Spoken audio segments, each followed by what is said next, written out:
नमस्कार मित्रों, आर्य टीवी के इस आध्यात्मिक चैनल पर आपका पुनः विनम्र स्वागत है। आज के इस नए एपिसोड में मनाचे श्लोक के 194 श्लोक का विवेचन सुनेंगे।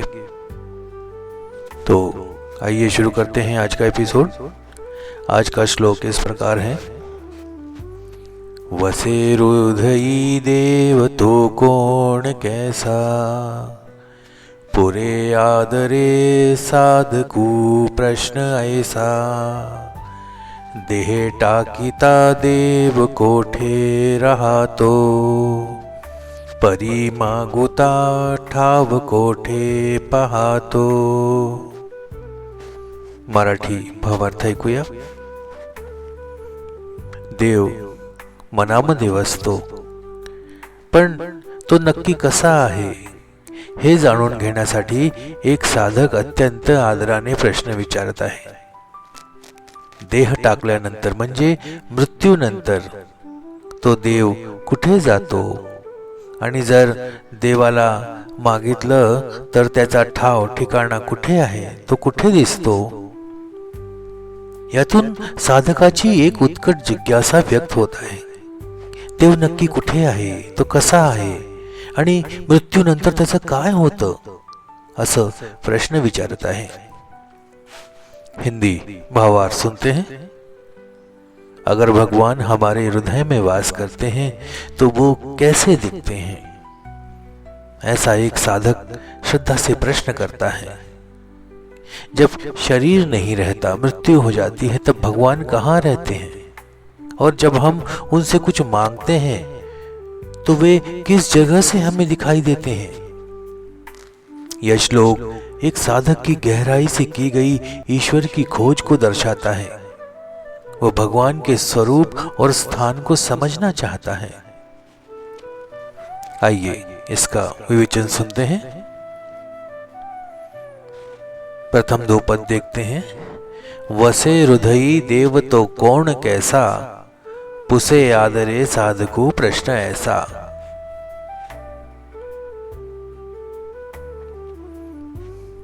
ये श्लोक अमृत वचन है जो साधक को केवल भक्ति की ओर नहीं बल्कि आत्म साक्षात्कार की ओर ले जाता है। इसमें न केवल भक्ति की तड़प है बल्कि ज्ञान का गहरापन और योग की सूक्ष्मता भी समाहित है। यह श्लोक साधना के 4 सोपानों की तरह है, जिसमें साधक क्रमशः अंतर की ओर जाता है और अंततः ब्रह्म साक्षात्कार की दहलीज पर पहुंच जाता है। वसे हृदयी देव तो कौन कैसा। यह पंक्ति एक साधारण सी जिज्ञासा को उजागर करती है, लेकिन भीतर इसका अर्थ बहुत ही गहरा है। हमें बचपन से बताया जाता है कि भगवान हमारे हृदय में रहते हैं, लेकिन वह देव कैसा है? क्या वह कोई मूर्ति के जैसा है? क्या उसमें हाथ पांव है या वह केवल प्रकाश है? यह प्रश्न केवल विचार से नहीं, अनुभव की इच्छा से उठता है। यह पूछना केवल जानना नहीं है, यह अनुभूति की चाह है। जब साधक यह कहता है कि वसे हृदयी देव, तो इसका आशय यह है कि देव का स्थान भीतर है, वह बाहर नहीं। लेकिन फिर भी कौन कैसा, यह प्रश्न क्यों? इसलिए क्योंकि केवल यह जानना कि देव भीतर है पर्याप्त नहीं है। जब तक उसकी अनुभूति नहीं होती तब तक वह केवल एक जानकारी है। साधक उससे संतुष्ट कैसे होगा?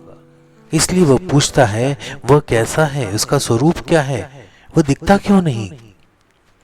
इस प्रश्न में भक्ति की जिज्ञासा और आत्मज्ञान की गहराई दोनों समाहित है। यह केवल भक्ति नहीं है, यह विवेक का प्रारंभ है। श्रद्धा वहां है जहां हम किसी को या किसी बात को मानते हैं, लेकिन जब श्रद्धा को विचार छूता है तब जिज्ञासा जन्म लेती है। पुसे आदरे साधकु प्रश्न ऐसा। यह पंक्ति उस भावना को व्यक्त करती है जिसमें एक श्रद्धावान साधक आदर पूर्वक नम्रता पूर्वक प्रश्न करता है। यह जिज्ञासा केवल भौतिक नहीं है, यह जिज्ञासा केवल बौद्धिक नहीं है, बल्कि श्रद्धा से प्रेरित है। साधक अपने भीतर उठने वाली उस उलझन को लेकर ईश्वर से ही पूछता है। तू भीतर है ऐसा कहा गया है, पर मैं तुझे अनुभव नहीं कर पा रहा हूं, तू कैसा है, यह मुझे क्यों नहीं दिखता।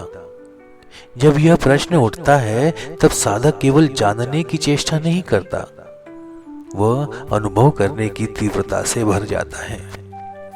आदर का तात्पर्य है वह अपने गुरु, अपने इष्ट और परमात्मा के प्रति श्रद्धा रखते हुए यह प्रश्न करता है। वह यह नहीं कहता कि मुझे तो कुछ अनुभव नहीं हो रहा इसलिए यह सब झूठ है।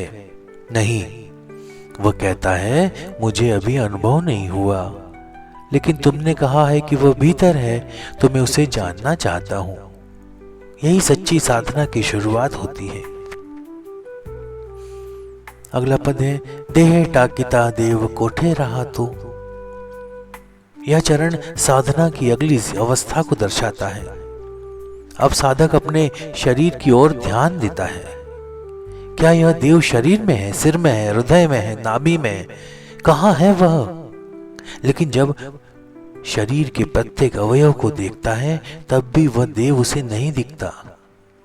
वह पूछता है, जब मैं शरीर को देखता हूं तब ये हड्डियां, मांस, रक्त, त्वचा, नाड़ी, श्वास, स्पंदन ये सब दिखते हैं, लेकिन जो देव है वह कहां है? संत कहते हैं शरीर में जो है वह नश्वर है, जो नष्ट नहीं होता वही देव है, और वह देव शरीर में होकर भी शरीर से परे है। इसलिए जब तुम शरीर में ढूंढते हो तो वह नहीं मिलेगा। वह शरीर के भीतर साक्षी के रूप में है, जो देख रहा है, जो जान रहा है। यह साधक को यह बोध होता है शरीर को केवल एक साधन है, एक उपकरण है, परंतु जो उसे चला रहा है, जो उसे चेतन बना रहा है वही देव है। लेकिन वह देव किसी दृश्य रूप में नहीं आता, वह तो साक्षी रूप में, अनुभव के रूप में उपस्थित है। इसलिए वह दिखता नहीं, परंतु सबको चला रहा है। परी मागुता ठाव कोठे पहातो। अब यह अंतिम पंक्ति साधक की तड़प की पराकाष्ठा को दर्शाती है। अब वह पूछता है, जब मैं तुझे मांगता हूं, जब मैं तुझे जानना चाहता हूं, तुझसे एकाकार होना चाहता हूं, तब तू कहां दिखता है? यह मांग केवल वाणी की मांग नहीं है, यह हृदय की पुकार है, यह आत्मा की व्याकुलता है, यह प्यास है।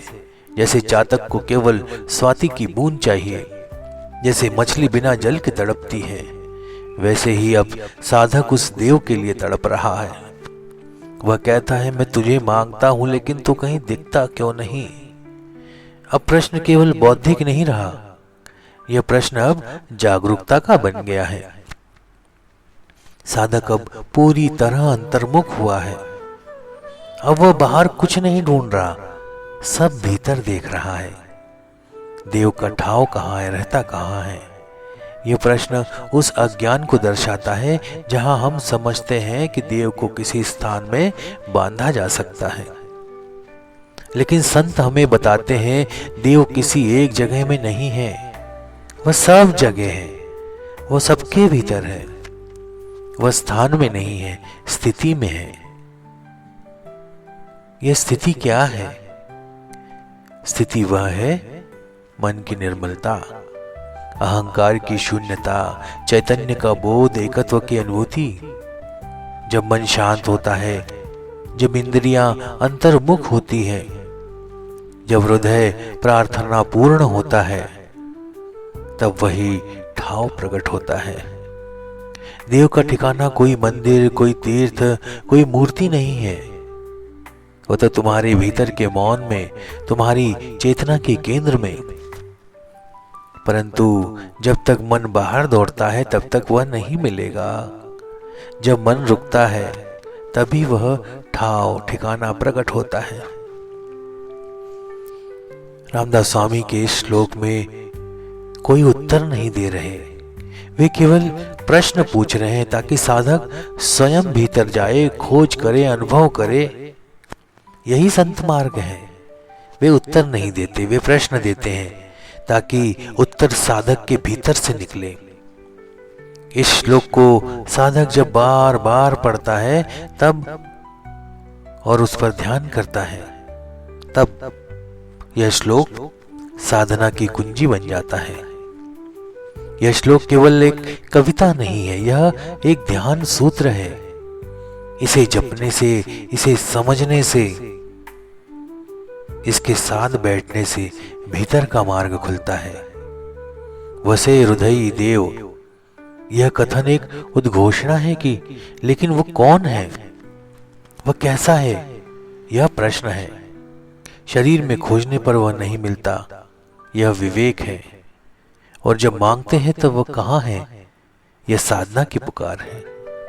यही चारों चरण साधना को पूर्णता की ओर ले जाते हैं। यह श्लोक एक साधक को श्रद्धा से विवेक की ओर, विवेक से ध्यान की ओर और ध्यान से समाधि की ओर ले जाता है। ये केवल शब्द नहीं है, यह अंतर्ध्वनि है। जब तक यह श्लोक केवल शब्द है तब तक हम उसे पढ़ते हैं, लेकिन जब यह श्लोक भीतर उतरता है, अंतर्मन में उतरता है, तब हम उसमें डूब जाते हैं। तब वह हमारे भीतर के देव से मिलाने वाला एक सेतु बन जाता है। रामदास स्वामी का यह श्लोक हमें बाहर से भीतर और फिर भीतर से उस शाश्वत परमात्मा की ओर ले जाने वाली अंतर ज्योति है। इसे बार बार पढ़ें, मनन करें और इसे अपने भीतर की खोज का दीपक बनाएं। यही इस श्लोक की पूर्णता है। तो मित्रों, आज का विवेचन यही समाप्त करते हैं। अगर आपको हमारी वीडियो पसंद आ रहे हैं तो लाइक अवश्य करें और अपने इष्ट मित्रों के साथ शेयर करना न भूलें। चैनल को अभी तक आपने सब्सक्राइब नहीं किया है तो मेरा आपसे विनम्र अनुरोध है कि आप इसे अभी सब्सक्राइब करें ताकि आने वाली वीडियो की नोटिफिकेशन आपको समय पर मिल सके। तो मिलते हैं अगले एपिसोड में एक नए श्लोक के भावार्थ और विवेचन के साथ। तब तक के लिए जय जय रघुवीर समर्थ। नमस्कार।